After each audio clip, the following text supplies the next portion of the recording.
Life. Welcome and God bless po sa ating lahat. It's a blessed Sunday. Napakabuti po ng ating Panginoon. Amen? Amen. From our hearts to the heavens, Jesus be the center. Nothing else matters. From beginning to the end, it's always been you, Jesus.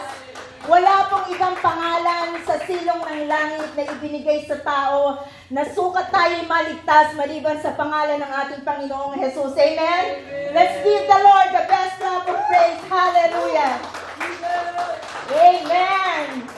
Praise God, praise God. Napansin niyo po ba yung countdown kanina? May nagulat pa nga po, may nag-react.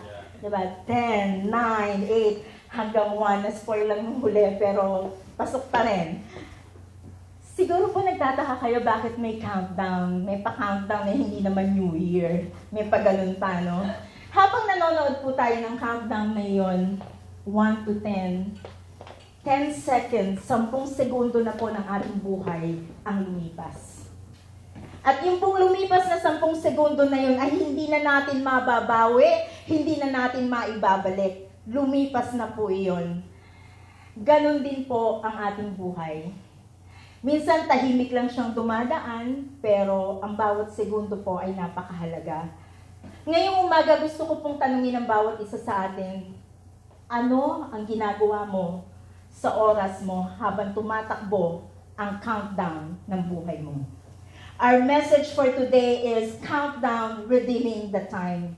And our main Bible text will be found in Ephesians 5, chapter 5, verses 15 to 17 that says, "Be very careful then how you live, not as unwise, but as wise, making the most of every opportunity, because the days are evil. Therefore, do not be foolish, but understand what the Lord's will is."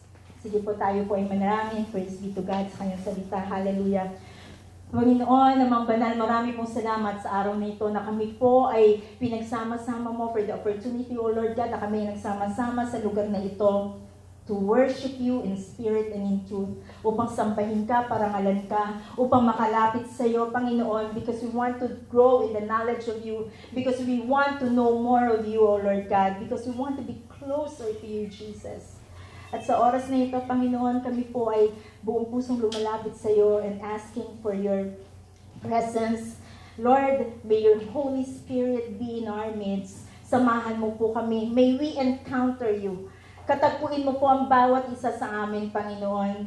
We pray, O Lord God, that you will open our spiritual eyes, our spiritual ears, our spiritual hearts, O Lord God, to see you and to receive your blessings, O Lord. And yung very message mo, Lord, the truth, Lord God, in your words, Lord, we will be able, Lord God, to deeply rooted in our hearts, Panginoon, at ito po ay lumago at magamit namin, Panginoon, sa aming pang-araw-araw na buhay. May it bring, Lord, lasting transformation in our lives. May it be manifested in us, that people will see Jesus in us. May we'll be able to use it, Lord God, as we continue to serve you, as we continue to love you and obey you, and as we continue to serve others, Panginoon. Lord, apart from you, we are nothing. I am not worthy. Just make me your mouthpiece, O Lord God. Override, supersede, Lord, whatever preparations I have done, O Lord Jesus. Ikaw lamang ang maitaas at salita mo lamang ang mamutawi sa aking labi. At Panginoon, tunay na ang salita mo ay buhay, ito ay makapangyarihan. Ito po, Panginoon, ay mangusap sa bawat isa sa amin, O Lord God. And Lord Jesus, we thank you for every opportunity to know you more, to serve you and to love you and to hear more of your words. Marami pong salamat. Ito po ang aming samot dalangin sa matamis na pangalan ni Jesus. Amen at amen. Hallelujah. Sino po dito ang may suot na relo? Taas po yung relo. Praise God. O baka phone ang gamit nyo pag tinitignan nyo ang oras. Alam niyo po, noong unang panahon, ng mga tao po, hindi po gumagamit. Wala pang relo, diba? Wala pang analog or digital watch para sukatin ang oras. Ang basehan po nila ng oras ay araw at buwan. Ginagamit po nila ang sikat ng araw at ang galaw ng buwan para malaman ang oras. Pagka po mataas ang araw, tanghali yun. Kapag ka po ang anino ay mahaba, hapon na. At later on po nagkaroon ng mga sundials. Isang uri po ito ng orasan na gumagamit ng anino galing sa araw. Nagkaroon din po ng water clocks and sun timers. Ginagamit po yung tubig at buhangin para masukat ang takbo ng panahon. So, ibig sabihin, noon pa man, importante na ang oras. Mahalaga na kahit wala pang relo. Then, nung 1500s, nagsimula na pong lumabas yung unang mechanical watches sa Europe. Noon, hindi pa po ito sinusuot sa wrist. They put it in their pockets, kaya ang tawag doon ay pocket watches. Pero sa paglipas ng panahon, naging mas maliit na siya, naging fashionable na, naging modern na, meron na tayong mga Apple Watch, di ba? Naging stylish na, andyan na yung iba-ibang klase ng watch, kagaya ng mga suot natin ngayon. Mula po sa pagsilip sa langit, pagsilip sa anino, na naging basis sa pagtingin ng oras, mula po nung ganun yung kanilang basis, ngayon, isang tingin mo lang sa wrist mo o sa phone mo, alam mo na yung oras, di ba? Pero ang tanong, alam po ba natin ang halaga ng oras na yun? Ang relong suot natin po ay isang reminder, isang paalala. Madaling sukatin ng oras ngayon, alam na natin, isang tingin lang natin ganyan. Pero hindi po ibig sabihin nun na marunong na tayong gumamit ng ating oras ng tama. Kaya nga po may kasabihan, time is gold. Time is money. Napakamahal at napakahalaga po ng oras. Sa American culture, they value time. Sa kanila, ang efficiency, professionalism, and progress ng tao, makikita mo sa paggamit ng oras. Kaya sa overtime, di ba, ang mahal. Time and a half, di ba? Tapos, sa kanila, punctuality is very important. They respect time.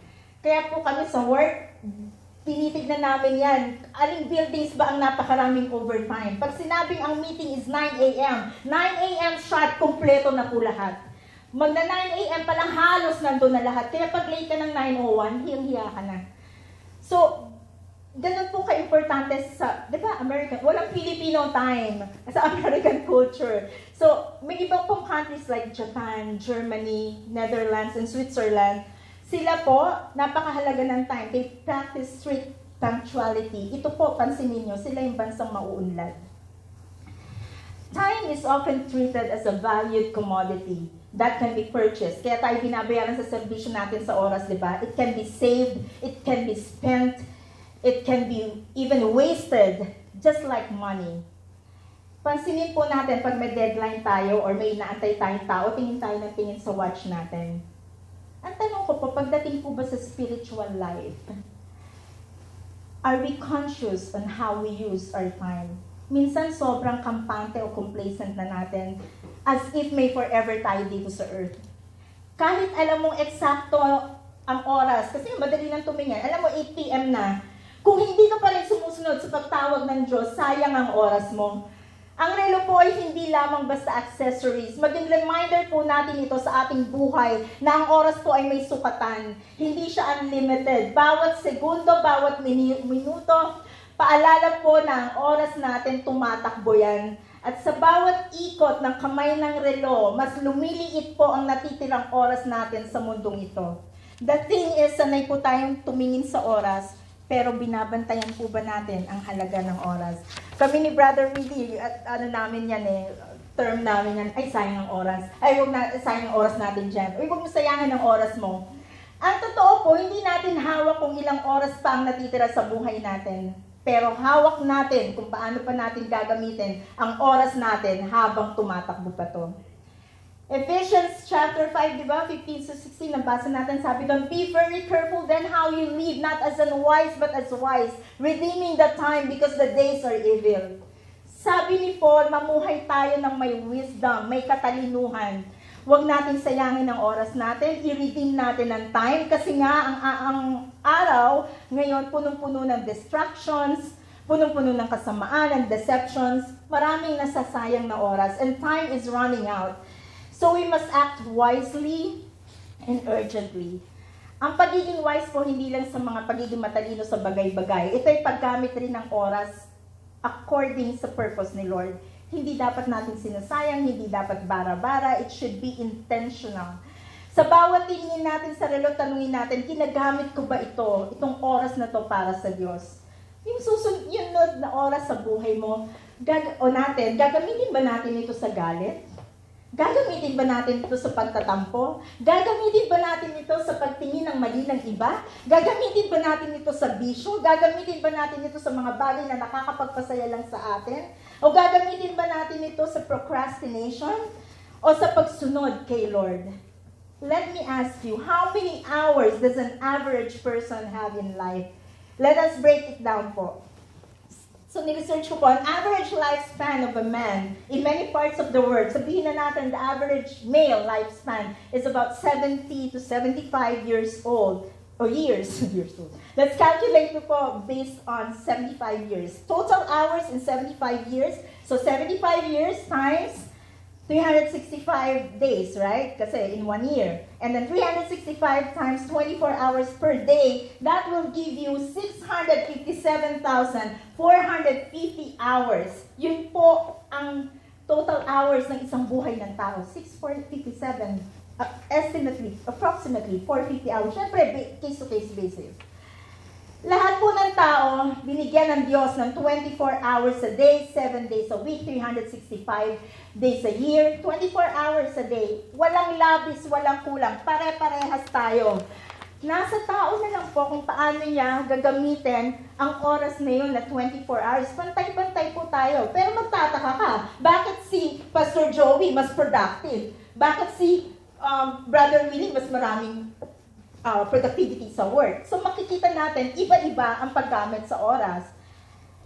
So sabi natin, ang average na tao, more than 600,000 hours sa buong buhay. Pero gaano po karami doon ang ginagamit natin para sa Diyos?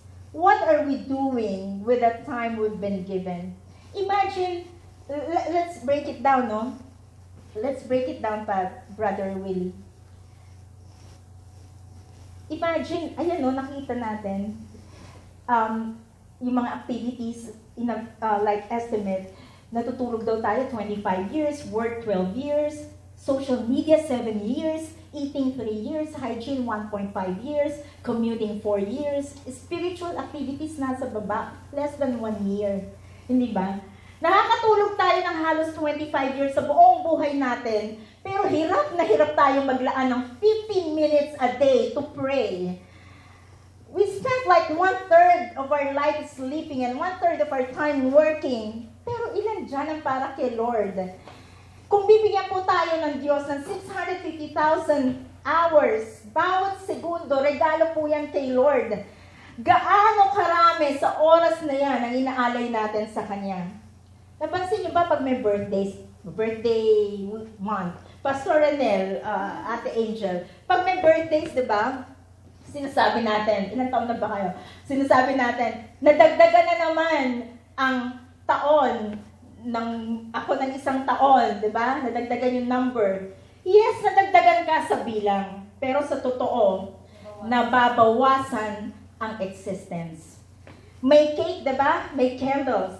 May celebration. Of course, we have to celebrate kasi birthday yan. We have to celebrate. We thank God for another year that God has given us. Pero kung tutusin, habang nadadagdagan ang edad natin, nababawasan yung natitirang oras natin sa mundo. That is the fact. Yung pong kandilang pinapatay o hinihipan natin pag kumanta tayo ng happy birthday taon-taon, unti-unti po, yun yung kandilan natin sa buhay na nauupos. At habang nauupos yun, ano po ba yung liwanag na ibinibigay natin sa mundo para sa tao at kay Kristo?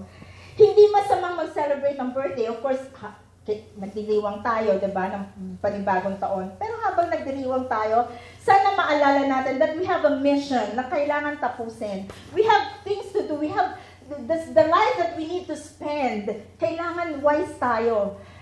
Alam ko, yung iba nagsasabi sa inyo, napaka-morbid ko, iba birthday yung pinag-uusapan ko, ano nang sinasabi ko, hindi ba, napaka-KJ ko. Pero alam niyo po, yun ang totoo.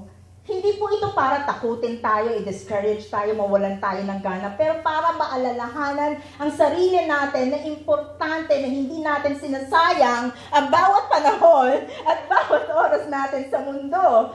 Sa bawat taon na binibigay sa atin ng ating Panginoon, maging intentional po tayo sa paggamit sa oras na binibigay ng Diyos. Let me show you another metaphor here. Brother Willie, can I have...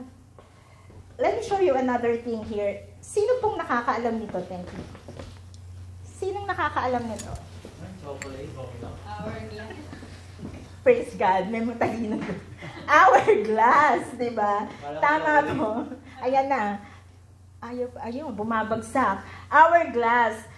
This is a time-keeping device din po. Pang-countdown din to, di ba? Pang-measure ng time, if time is running out. Ang oras po, nakikita niyo yung buhangin na bumabagsak sa hourglass. Tuloy-tuloy yan. Tahimik bumabagsak, di ba? Tahimik siya bumabagsak. Hindi natin pwede yung pigilan. Tuloy-tuloy yan. At pag bumagsak na siya sa ilalim, hindi na natin pwedeng itaas yan unless baliktarin mo, di ba? So, yun ang yun ang process. And ang oras o buhay pa natin para lang sa hourglass. Tahimik, tuloy-tuloy, hindi po mapipigilan yung oras na nawawala. Pag nawala, hindi na pwedeng ibalik tulad ng buhay natin. Alam nga naman nakaganito ako all the time. Baba ako na po. Sige, dyan ka muna. Praise the Lord. So, ang buhay po natin, hindi yan parang Netflix na pwede nating i-pause or kaya YouTube na pwede nating balikan, i-replay. Hindi po ganon. Parang yung hourglass. Tahimik, tuloy-tuloy. Hindi natin alam kung gaano pa yung natitirang buhangin. Ano po ang ginagawa natin habang may oras pa tayo? Are we redeeming our time or wasting it? Paano po natin ma-redeem yung oras natin bago pa ito tuluyang maubos? Redeem means tubusin, diba? Ibalik ang halaga, gamitin ng tama. So, how do we redeem time?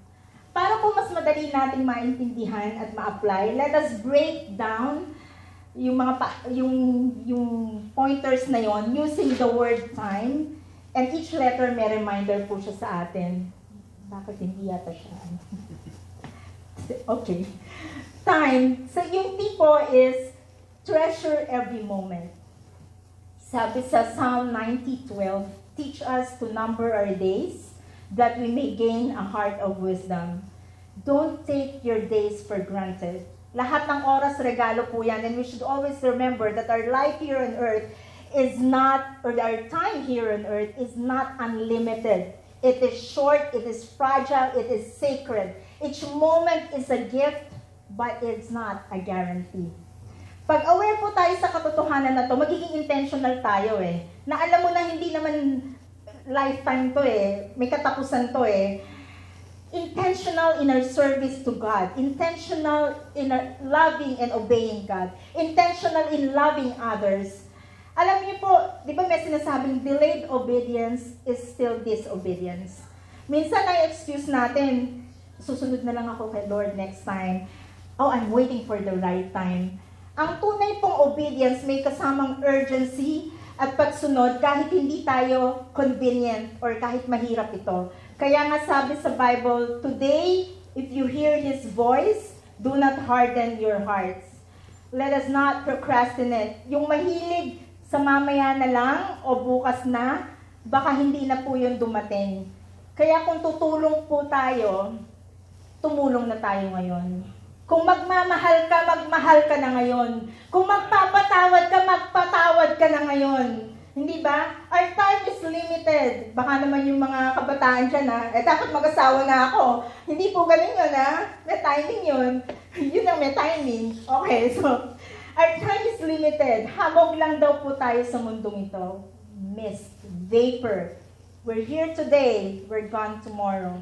No rewind. James 4:14 says, why you do not even know what will happen tomorrow? What is your life? You are a mist that appears for a little while and then vanishes. Mist that appears a little while and then vanishes. Hamog lang. Saglit lang. Proverbs 27:1 says, do not boast about tomorrow, for you do not know what a day may bring. That's why lagi tayo, di ba, nagsasabi, God willing, di ba? Your will be done if it's the Lord's will. Meron po akong list ng mga names ng mga taong pinagdarasal ko, personally, no? Mula sa family, yung immediate family, hanggang sa mga extended families, kamag-anak, kaibigan, katrabaho, dating katrabaho, kaklase, dating kaklase, ka-church, dating ka-church, mga nasheran, mga pamilya. Alam niyo yung papel na yon na ganito, kunyari kakapal, kunyari ganyan siya. Unti-unti po, ginagamit ko po yung whiteout. Binubura ko yung mga pangalan ng nawawala na. Isa-isa po may nawawala. Well, that's life. That's natural law, right? Pero yun po ang fact. Nawawala. May katrabaho po ako noon sa New Jersey. Punong-puno ng dreams. Ang ganda po ng bahay niya. Puno-puno siya ng dreams. Bata pa po yung mga anak niya. Marami siyang plan sa buhay. She's in her early 40s and hindi po nangyari lahat ng plano ito kasi nagkasakit siya at namatay. May pamangkin po ako, natulog lang isang tanghali, 32 years old. Marami pa pong, there's a life, diba, ahead of him. Hindi na po nagising. May kakilala po ako, buong mag-anak na punta sa Maryland, nagbakasyon, pabalik, na aksidente po sila, unfortunately, at ang naiwan na lang po ang nanay. Meron pang bagong kasal sa Hawaii. Papunta po sila sa kanilang honeymoon na aksidente at ang babae lang po ang nakasurvive. About to start a family. Marami pong kwento. Alam ko kayo rin, may mga stories po kayo na ganyan. Tragic stories. Sabihin natin, well, that's reality of life.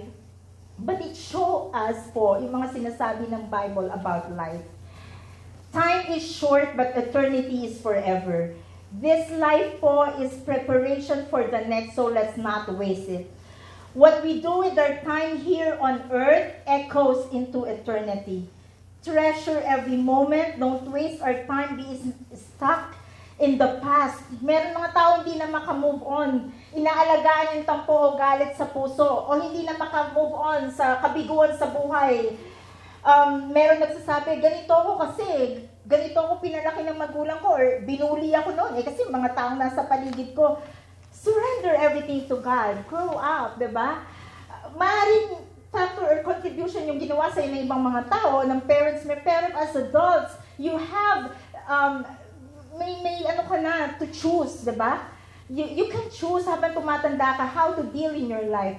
You can choose if you want to be miserable or to be stuck in the past or move on in life. Huwag po natin sayangin ang ating buhay. Nahiwalayan lang ng boyfriend or nag-divorce, ayaw nang mabuhay. Sabi nga natin, Romans 8:28, sabi nga natin, may plano ang Lord sa lahat. So, don't be stuck in the past. May kakilala po akong magkapapamilya. Sad to say, 2, 3, 5 years na, hindi pa rin nagkikibuan hanggang sa ngayon, hindi mo alam kung anong pinag-awayan. Hindi nagpapatawaran. Kailan pa magpapatawaran, di ba? Mga kabataan, this is from the heart. Advice ko po sa inyo habang nandyan pa ang mga magulang nyo. Itodo nyo na yung pagmamahal nyo. Bigyan nyo ng panahon, bigyan nyo ng magbanding kayo, hindi nyo namamalayan. Tumatanda na po sila. Habang malakas pa sila, let them enjoy things. Show them that you love them. Napakasakit po mawala ng magulang. Napakasakit na darating yung panahon yung magulang mo hindi ka kilala. Hindi ba? Huwag natin hintayin yung mga pagkakataon na yun. Love your parents. And besides, that is the desire of the Lord. Mahalin at igalang ang magulang. Parents, enjoy your children. Napakabilis ng panahon. Napakabilis nilang lumaki. Dadating ang panahon, hindi na yan sasama sa mga lakad sa inyo. Ayaw na magpiki sa public. May sarili-sarili na yung mga kaibigan. And spend time with them. Talk to them. Tell them how much you love them. Talk to them about Jesus. Here, ito, in general ha. Couples, spend time with your spouse. Mag-date kayo. Mag-uusap, huwag magpikunan. Learn how to say sorry. Ang nanay at tatay ko po noon, natatandaan ko, pag nag-aaway 3 araw hindi magkikibuan, magkakabati rin naman. So sa 3 araw na yun, alam ko, stress na stress, walang peace yun. Magkakabati rin naman kayo. Alam nyo, the first person person who will say sorry is not the weaker person. Actually, siya pa yung nagpi-please kay Lord kasi ikaw ang magpapakumbaba. Show how special your spouse is ngayon pa lang. Huwag laging nakasimangot, huwag laging irritable, huwag laging nakasigaw. Matutong maglambing, pray together, serve the Lord together. Pag natutulog yung asawa niyo, tignan niyo, pag-pray over niyo. Alam po, ginagawa natin yun, di ba? Spend time with your family. Huwag puro work, huwag puro ministry. Create memories with your families. Meron ako kakilala, napakabata pa po, 40 years old. Last June, he was diagnosed with liver cancer. Ang cancer parang life sentence, hindi ba? And I can see the pain in the wife's eyes. Marami po siyang gustong gawin para sa asawa niya. Marami siyang gustong sabihin. Ngayon naka-hospice na po yung asawa niya. And no amount of words, I think, at this point can comfort her and the children. Only God can. Every opportunity that we can show our loved ones how much we love them, show it now. Tingnan po ninyo yung asawa niyo, sabi ko, di ba, sa gabi? Tingnan niyo, ako ginagawa ko yung tingnan niyo siya, titigan niyo siya, pag-pray over niyo, hindi. Bukod doon, tingnan niyo siya, maiisip niyo, tatanda din siya. Tatanda kayo na kayong dalawa lang. Isipin niyo po lahat ng sacrifices ng asawa niyo para sa pamilya at para sa iyo. Lahat ng love niya. I-appreciate nyo na po, ipadama nyo na mahalaga siya. Let us love and appreciate people while they're here, while they're with us. Kaya nga po, di ba sinasabi during funerals, yung mga iniiyak-iyak na yan, those are the words left unsaid and deeds or actions left undone. Let's live life without regrets po. Next po is letter I, invest in eternal things. Letter I says, do not store up letter I, in Matthew chapter 6, verses 19 to 21, it says, do not store up for yourselves treasures on earth, but store up treasures in heaven. Sabi nga po, be wise. Let us spend on what matters. Meron akong tatlo. God, people, and purpose. Di ba sabi natin time is currency? Where you spend your time is what you value. Hindi po masamang maging busy, but be busy for the right things. Hindi po pwede puto tayo trabaho, puro pera, puro ipon. Yung iba po, ipon ng ipon hanggang sa matanda na sila, yung naipon nila, ginamit lang nilang pampagamot at pampaospital. Hindi ba? Sad, di ba? Hindi na nila na-enjoy. Tapos yung masakit pa, yung natira sa ipon nila, paghahati-hatian na lang mga naiwan nila. Hindi po masama ang magsikap, mag-ipon, magtrabaho, pero not to the point na yun na lang ang buhay mo. Habang malakas ka pa, habang kaya mo pa, magbakasyon ka na. Hindi yung retired ka na, hindi ka na maka-hiking, hindi ka na makalakad, makapasyal. Tulog ka na lang, diba? Anong bakasyon yun?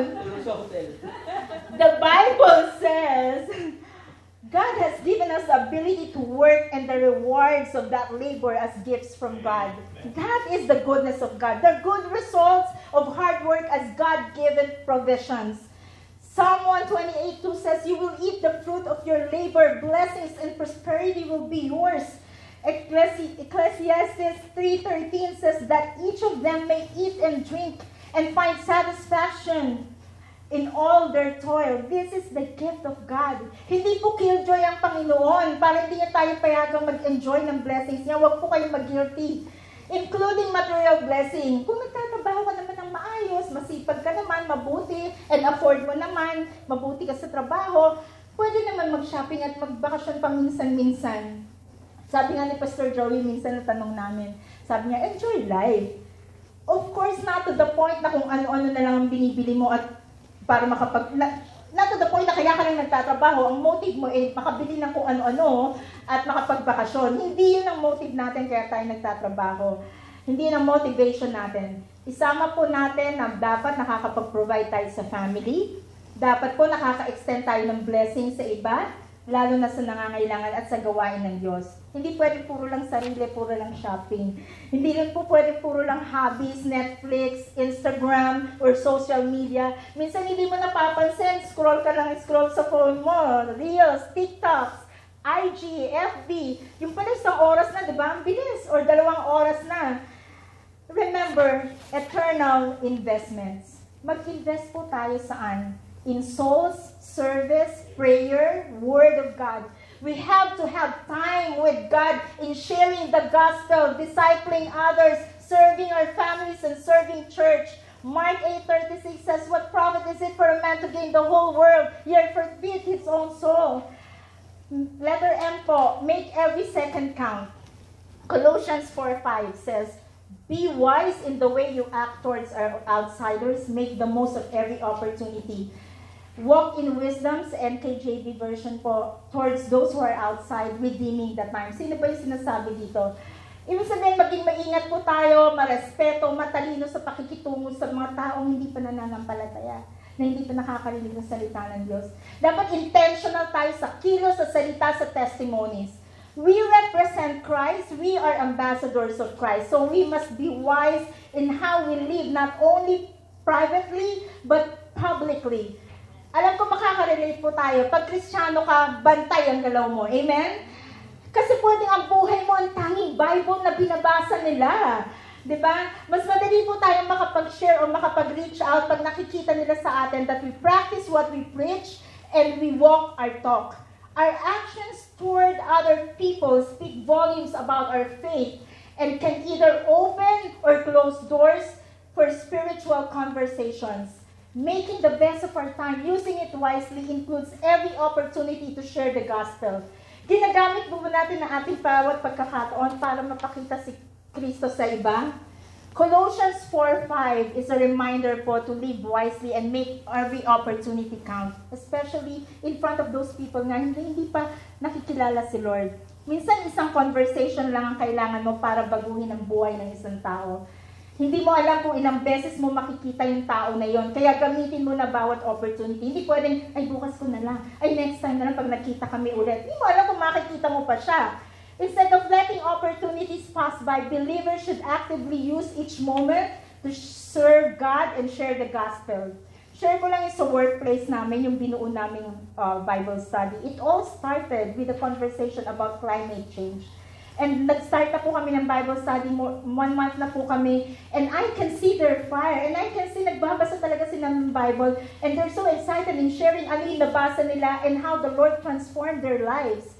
Abiders, let us use our gifts, our voice, our influence now. Let us abide in the Lord, yung Great Commission nga, amen? Letter E is engage with God daily. I am the vine, in John 15:5, you are the branches. Whoever abides in me and I in him, he it is that bears much fruit, for apart from me, you can do nothing. When you look at the world, everyone is in hurry, di ba? Or kaya, yung iba naman, akala nila eternal nasa earth sila. Remember, we will not be able to maximize our time, even our gifts, our potentials, and our life to the fullest kung disconnected tayo sa Diyos. Kapag disconnected ka sa source, hindi masasayang ang oras mo. You know, our time with the Lord, like, can I ask for 5 more minutes po para, I know, medyo, okay, praise the Lord. Kapag connected ka sa source, hindi masasayang ang oras mo. You know, our time with the Lord, like our worship, our devotion, meditating the Word, our prayers, going to church, prayer meeting, Bible studies, hindi po yan checkbox na, nagawa ko na to, nag-attend na ako nito, nag-pray na ako.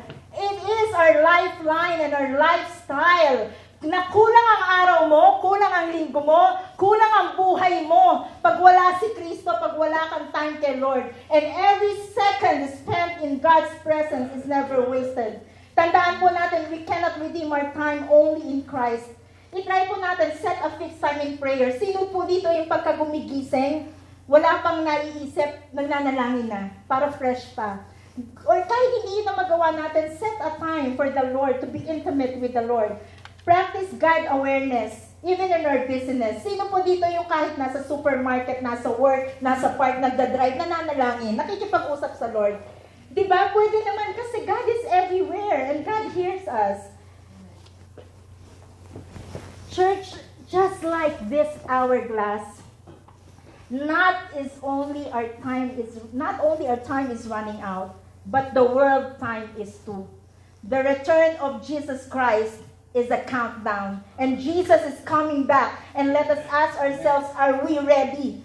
Sino po ang naniniwalang malapit nang bumalik ang Panginoon? Di ba? Tayo pong lahat.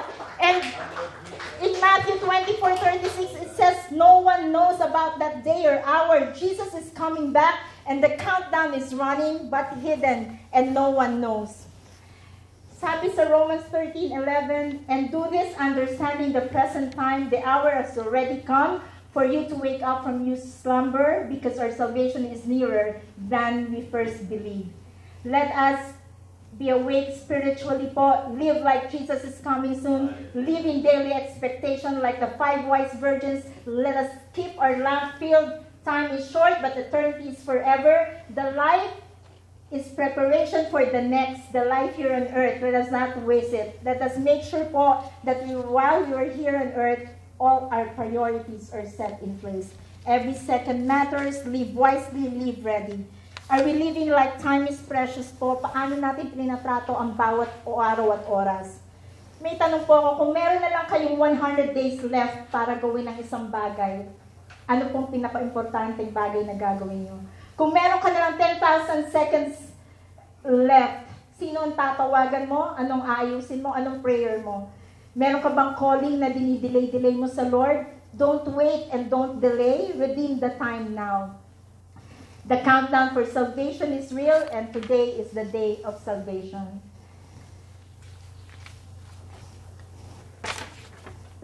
Starting today, let us give our time, our life back to God.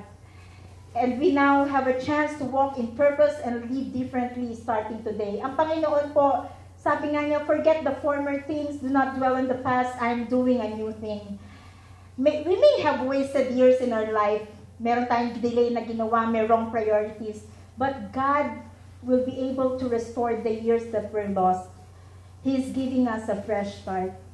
Si Jesus po, He died on the cross, raised up from the dead for our sins, for our guilt, for our shame, to redeem us, for us to live a life in full, but for us for us to also have a victorious life, a life with purpose, with joy, and with winning.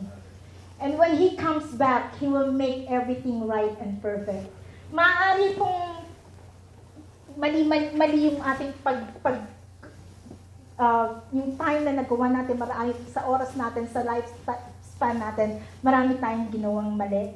But the Lord can restart. Siya lang po ang kayang mag-invert ng ating buhay at baguhin ang lahat ng iyon.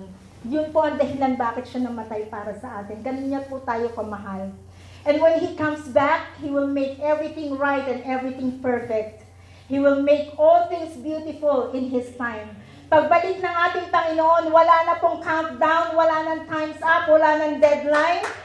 Praise the Lord, ang meron na lang, buhay na walang hanggan, kasama siya.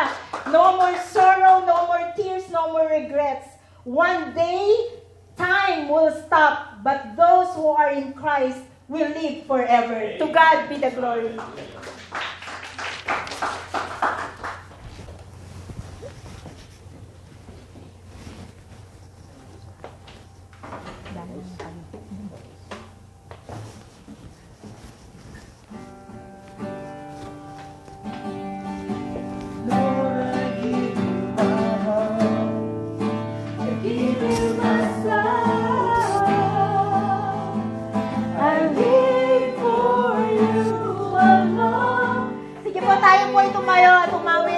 Bago tayo po manalangin. Lord, have your way in me. Lord, I give you my heart. I give you my soul. I live for you alone. Every breath that I take, every moment I'm away. Lord, have your way in me.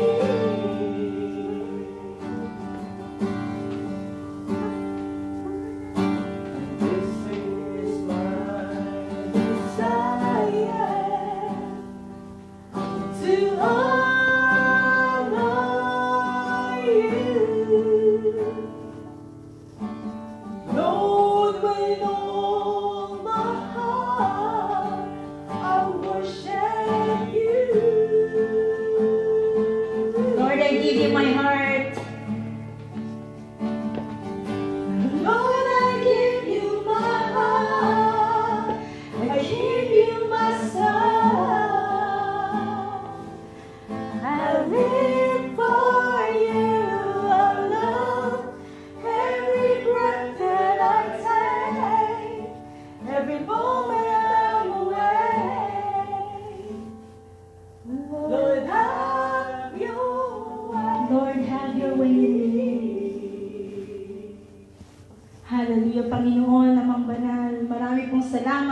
sa inyong salita na aming napakinggan sa araw nito.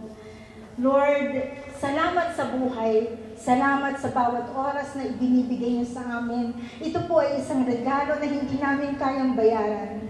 Lord, we just pray that we will be able to use our time wisely. Spend our time wisely here on earth in preparation to eternity, O Lord God. Lord, patawarin mo kami kung kami ay hindi nag-aalala sa oras. Kung if we take time for granted, if we don't use our time sa mga kapaki-pakinabang na bagay, patawarin mo kami, Panginoon, kung hindi namin ito pinahahalagahan. And right now, Lord, we commit our lives to you. We commit our hearts to you. Have your way in our hearts. Have your way in our life, Lord. Mauna ka, Panginoon, at susunod kami. Panginoon, ayusin mo po, tulungan mo kami na maayos ang priorities namin sa aming buhay. Maging priority ka namin ng aming pamilya, ang aming mga ministry, O Lord God, ang aming paglilingkod sa iyo. Tulungan mo kami, O Lord God, to be wise in spending our time. And Lord, dalangin namin, Panginoon, let the Holy Spirit help us, O Lord God, to number our days. Thank you, Lord God. Let the Holy Spirit help us that we may be able to use our time wisely to glorify you in everything that we do. Ikaw ang aming mapagsilbihan at maitaas. Makapaglingkod kami sa kapwa. For us to have that boldness to share your word to others. Magkaroon kami ng pagmamahal, compassion to others. That we may only live, Lord, according to your will, and we depend only on your grace, compassion, love, and mercy. At Panginoon, sa oras na ito, salamat pinaalala niyo sa amin, Lord, to invest in eternal things, to make every second count, Lord God, to engage with you daily in our lives, Lord God, to treasure every moment in our lives, Lord. Ito po ay regalo mo sa amin, Panginoon. At ang nalalabi pa namin, Panginoon, ng oras sa mundong ito, iniaalay namin sa iyo. We lift up to you all our worries, all our concerns, Lord God. Alam namin, Panginoon, na ikaw lamang ang makakatugon ng aming pangangailangan. Even our victories, O Lord, sa iyo namin iniaalay sapagkat wala kami magagawa kung wala ka. Sa iyo lamang namin dinededicate ang aming buhay, Panginoon. Ikaw po ang manguna, be the master of our life, for apart from you, we are nothing. Lord, you are the finisher and perfecter of our faith. And Lord God, ikaw po ang siyang lumikha sa amin. Kami ay nabubuhay lamang dahil sa iyo. Sa iyo po ang lahat-lahat sa amin, Panginoon. Marami pong salamat. Gabayan niyo kami sa bawat segundo ng aming buhay. Hindi po namin kayang mabuhay nang wala ka. Our life is meaningless, pointless, useless, and worthless apart from you. Your will be done, O Lord God, in our life. Your kingdom come, O Lord. Hallelujah. And Lord God, we just entrust to you everything that concerns us, O Lord God. Church, may the Lord bless you and keep you. May His face shine upon you and be gracious to you. May He lift up His countenance upon you and give you peace. Amen and amen.